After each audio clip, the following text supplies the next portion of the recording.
Hormati pemakaman Ali Khamenei, Presiden Trump memberi waktu seminggu kepada Iran untuk bergabung. Lalu apa antisipasi Iran yang masih menghadapi ancaman perang di tengah kedukaan, dan mengapa Mujtaba tak hadiri pemakaman? Selengkapnya kita akan berbincang dan akan kita bahas dengan dosen di International Institute for Islamic Studies Qasim Muhammadi dan pakar hubungan internasional Universitas Parahyangan Julius Purwadi. Pak Qasim, Pak Julius, selamat petang semua. Ya, selamat petang. Baik, saya ingin ke Pak Qasim terlebih dahulu. Pak Qasim, Anda tadi mengikuti prosesi pemakaman. Seperti apa suasana di Teheran, Pak Qasim? Iya, Bismillahirrahmanirrahim. Setelah 2 hari masa berkabung di Masjid Agung Tehran, hari ini upacara iringan jenazah pemimpin Iran yang syahid Ayatollah Sayyid Ali Khamenei dilaksanakan di Tehran. Upacara dimulai secara resmi pada pukul 6 pagi, namun banyak dari para pecinta beliau itu sudah hadir di lokasi sejak semalam. Salah satu orang yang saya ajak bicara sudah berada di jalan sejak pukul 2.30 dini hari. Rute prosesi iringan jenazah ini juga melewati jalan terbesar di Tehran dengan panjang sekitar 12 km. Dan diperkirakan sekitar 20 juta orang akan ikut serta dalam upacara ini. Tampaknya ini akan menjadi upacara pemakaman terbesar dalam sejarah.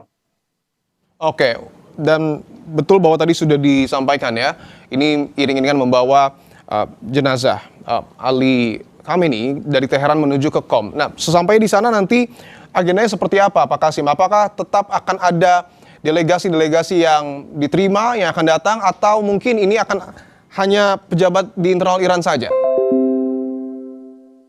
Iya, dari mana-mana, dari negara-negara lain juga ada banyak yang sudah serta ikut atau akan serta ikut dalam pemakaman ini, baik di Tehran ataupun di Qom ataupun di Mashhad.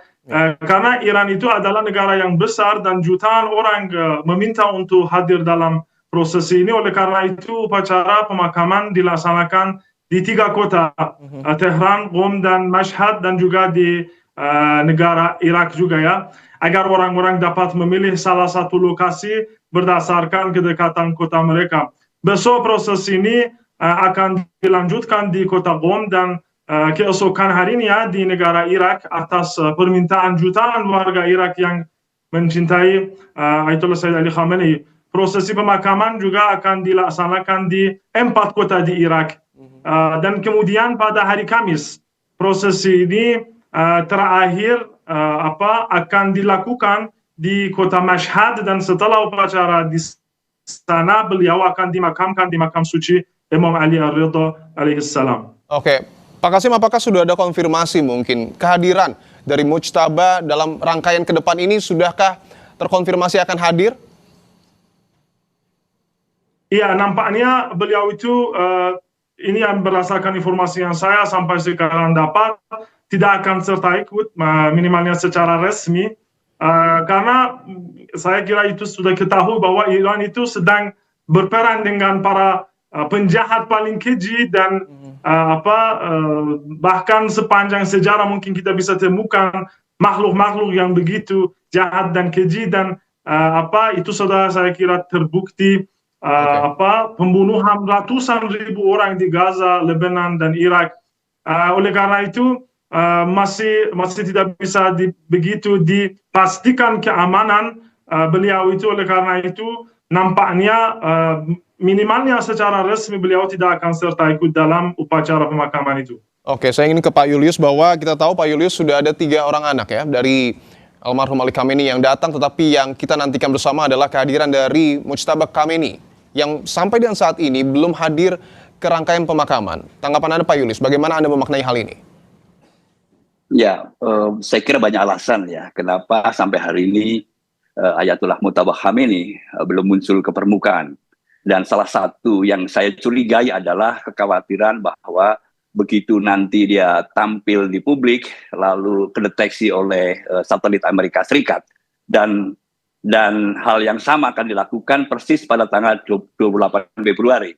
Kalau kita ingat 28 Februari, satelit Amerika Serikat kan menemukan di mana posisi Ayatollah Ali Khomeini. Dan itu alasan kenapa kemudian rudal diluncurkan dan perang dimulai pada waktu itu. Jadi salah satu yang saya curigai, sekalipun Pak Kasim tidak cerita tadi, barangkali adalah karena kekhawatiran situasi masih dalam situasi perang dan Amerika Serikat sedang menunggu posisinya ada di mana. Begitu dia nanti muncul akan terus diikutin posisinya dan pergerakannya. Dan khawatir kita adalah dalam 2-3 hari Amerika Serikat setelah menemukan posisinya, itu akan dilakukan tindakan yang sama kecilnya, sama jahatnya dengan ayahnya. Itu kecurigaan saya, Mas Dipo. Oke, dan kalau kita lihat tadi visual yang kemudian kami tampilkan, begitu banyak, Pak Julius, warga yang kemudian mengiringi, termasuk juga proses ini berlangsung secara terbuka karena ada sejumlah delegasi yang kemudian hadir di pemakaman ini. Pesan apa yang sesungguhnya ingin disampaikan Iran kalau kita melihat teknis dari prosesi pemakaman ini, Pak Julius? Ya, pertama adalah masyarakat Iran bersatu padu ya, bahwa mereka sangat menghormati pimpinannya, gitu ya, yang gugur dalam menjalankan tugasnya pastinya ya, dan itu gugur karena serangan Amerika Serikat. Itu yang pertama. Lalu kemudian yang kedua adalah penghormatan dari pemimpin-pemimpin yang hadir di sana. Ini juga menunjukkan bahwa masih banyak sahabat-sahabat yang berempati dengan Iran. Itu saya kira satu nilai lebih ya. Dan kita tadi dicatat ada sekitar 90 wakil dari berbagai macam negara yang hadir, termasuk banyak pemimpin-pemimpin besar ya. Misalnya Perdana Menteri Pakistan, Shehbaz Sharif hadir. Lalu kemudian Presiden Tajikistan, Emomali Rahmon hadir, kemudian juga dari Armenia, negara tetangga Georgia juga hadir, kemudian dari Rusia mengirimkan Dmitry Medvedev, pemimpin besar juga sebelumnya, dan banyak lagi. Jadi dalam suasana duka yang sangat mendalam, gitu ya, Iran bersatu padu, kemudian juga mendapat dukungan yang cukup penting ya dari negara-negara tetangga, termasuk juga dari Indonesia yang juga diwakili oleh duta besar. Saya kira itu bagian penting dalam konteks hari ini. Baik, tentu yang menjadi pertanyaan lanjutan adalah apakah dengan hadirnya jutaan orang dan termasuk teknis pemakaman yang terbuka ini dijadikan perisai agar Amerika tidak menyerang Iran. Tapi tahan dulu Pak Julius, kami akan membahasnya usai jeda, tetaplah bersama kami saudara. Kita masih bersama dengan Pak Julius Purwadi dan juga Pak Kasim Muhammadi. Saya ingin ke Pak Julius terlebih dahulu. Pak Julius, bahwa tadi kita sudah bahas ada begitu banyak orang yang kemudian mengikuti prosesi pemakaman dari Ali Khamenei, termasuk juga delegasi yang hadir di sana. Pertanyaannya, apakah ini juga bisa dijadikan sebagai sebuah perisai agar Amerika ini tidak menyerang Iran? Karena kalau kita mengutip pernyataan Trump juga nampaknya Trump tidak berani untuk kemudian melakukan serangan dalam waktu dekat. Ya, satu perspektif ya, mungkin benar bahwa ini perisai. Di tengah-tengah prosesi pemakaman hadir sekira 100-an pemimpin dunia. Dan itu disorot di internasional ya, itu saya kira bisa dipahami seperti itu. Tetapi seharusnya harusnya Amerika Serikat juga berpikir ya gitu kalau melakukan serangan itu. Gitu. Tetapi jujur memang saya pernah khawatir Mas Dipo bahwa serangan Amerika Serikat itu kan kita bisa kenal siklusnya 2 mingguan. Serangan terakhir itu kan 26-27 gitu ya. Kalau 2 mingguan berarti minggu ini atau minggu depan. Nah, moga-moga itu tidak terjadi di minggu ini gitu, dan berharap juga tidak minggu depan harapannya gitu. Kenapa begitu? Nah, kalau kita lihat sejak gencatan senjata diberlakukan di 10 April, Amerika Serikat 3 kali Mas Dipo sudah melakukan serangan-serangan 2-3 hari serang-serangannya, dan itu di sekitaran Bandar Abbas atau tempat-tempat komando kemiliteran itu. Gitu. Dan tujuan dari serangan itu yang saya baca sampai hari ini adalah bukan menginisiasi perang besar. Tetapi melakukan tekanan-tekanan militer supaya Iran benar-benar mau tetap menempuh jalur perundingan dan menyepakati usulan Amerika Serikat.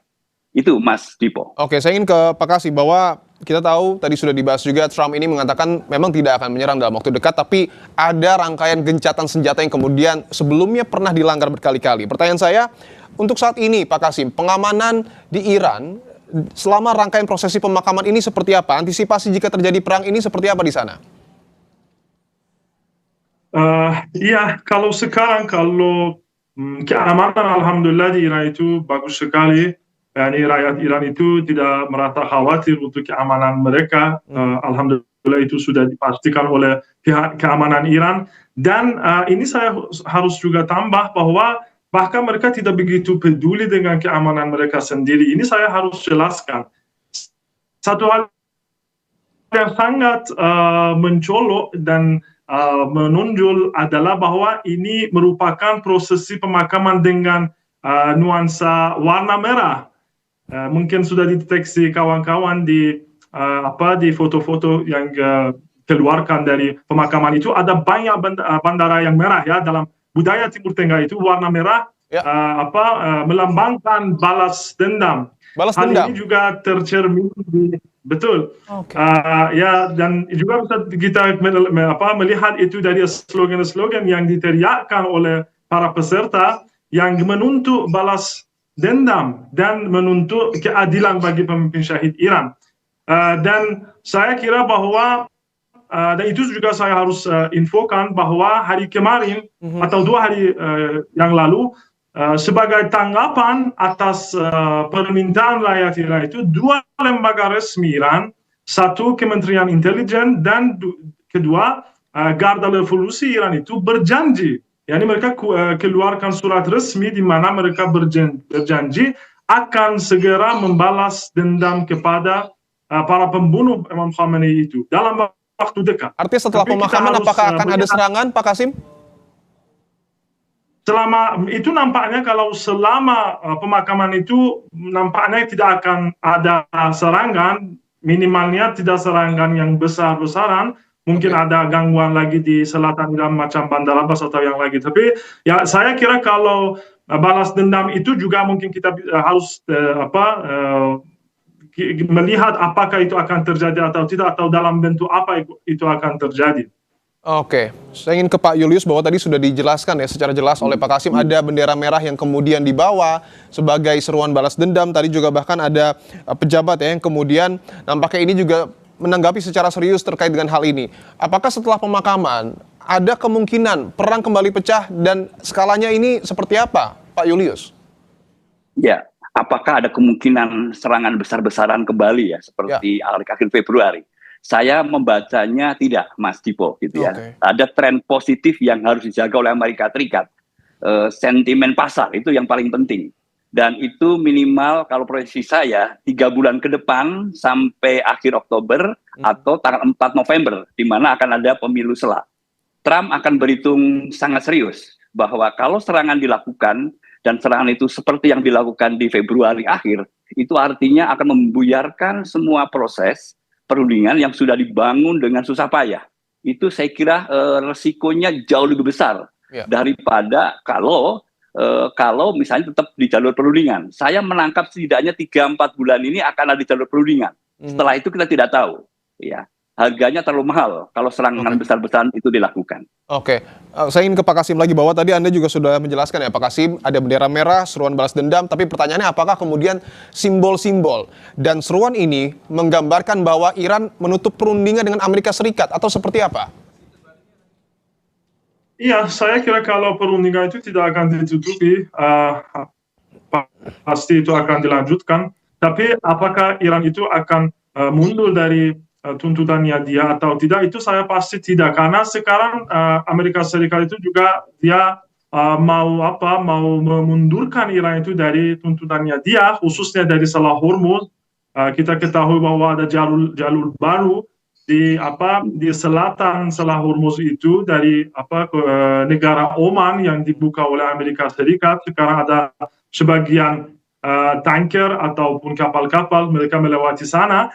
Dan Iran sudah umumkan sebelum pemakaman Imam Khamenei itu, Iran sudah umumkan bahwa Iran tidak akan tahan diri mengenai masalah itu, dan kendalinya Selat Hormuz itu pasti akan tetap di bawah kekuasaan Iran, dan pasti itu dilonggar sama Amerika Serikat. Dan saya kira itu mungkin akan membuat pertempuran lagi, mungkin pertempuran yang kecil, tidak begitu besar, tapi masih itu tidak akan, saya tidak pikir itu akan menjadi akhirnya pertempurannya Iran dan Amerika Serikat.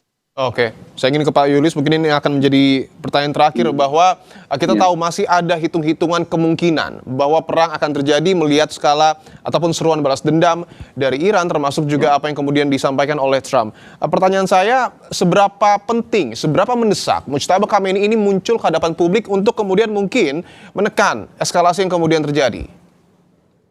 Ya, seberapa penting ya Mujtaba Ali Khomeini muncul ya. Saya kok melihat ya, sekalipun dia tidak muncul, dia sudah menyatukan semua elemen masyarakat, termasuk juga pejabat politik di pemerintahan, di parlemen, dan bahkan juga IRGC. Itu jauh lebih penting daripada dia muncul hanya sekedar simbol. Rakyat Iran yang saya pahami, termasuk Mas Kasim, saya kira juga sudah tahu betul. Dia tidak muncul, tetapi semangatnya, gitu ya, apa yang disampaikan itu kan juga sudah menyatukan seluruh elemen. Nah, Mas Dipo, terakhir, hari ini kan mengingatkan bahwa perang Amerika Serikat dan Iran, serangan Amerika Serikat Israel ke Iran, itu harganya sudah sangat besar ya. Harganya adalah wafatnya pemimpin besar ya, pemimpin tertinggi. Dan kita harus pahami situasi ini. Jadi seolah-olah kalau tadi disebut simbol merah sebagai balas dendam, itu menunjukkan bahwa Iran harus benar-benar mendapatkan bayaran yang setimpal dari korban yang mereka harus tanggung, yaitu meninggalnya Ayatullah Ali Khomeini. Jadi semua poin-poin yang dijanjikan oleh Amerika Serikat harus dipenuhi oleh Amerika Serikat. Dan itu pun sebenarnya tidak setimpal bayarannya, tetapi minimal itu yang harus dipenuhi oleh Amerika Serikat kalau mau perang ini berakhir. Oke, terakhir untuk Pak Kasim, bahwa tadi sudah disampaikan ada seruan balas dendam, tapi juga masih ada jalur negosiasi yang kemudian dilakukan oleh Iran dan juga Amerika Serikat. Tapi secara garis besar, harapan dari masyarakat Iran ini sebenarnya seperti apa? Apakah memang ingin konflik ini segera selesai dengan Amerika Serikat dan Israel atau seperti apa, Pak Kasim? Pasti harapan kami ini rakyat itu kalau tension itu ataupun pertempuran itu berakhir, pasti itu harapan kami. Tapi apakah kita percaya itu akan berakhir atau tidak, ya pasti orang Iran itu hampir mungkin kurang tahu, mungkin 80% mereka tidak percaya itu akan berakhir dengan perundingan atau negosiasi, karena itu sudah terbukti negosiasi dan perundingan sama pihak Amerika Serikat itu tidak akan beruntung kepada salah satu negara, kecuali ada di atasnya ada kekuatan yang cukup besar sehingga bisa memastikan hak-haknya itu dikembalikan ke negara-negara itu. Oleh karena itu saya ya pasti kalau harapan ya itu perang itu insya Allah berakhir. Tapi kalau tidak dipastikan tuntutan Iran itu, hak-haknya Iran itu, warga Iran dan militer Iran, pimpinan Iran itu mereka sudah siap untuk melanjutkan perjuangan mereka. Oke, tentu kita doakan bersama agar perang di Timur Tengah segera berakhir. Terima kasih Pak Kasim Muhammadi dan juga Pak Julius Purwadi telah bergabung di Kompas Petang.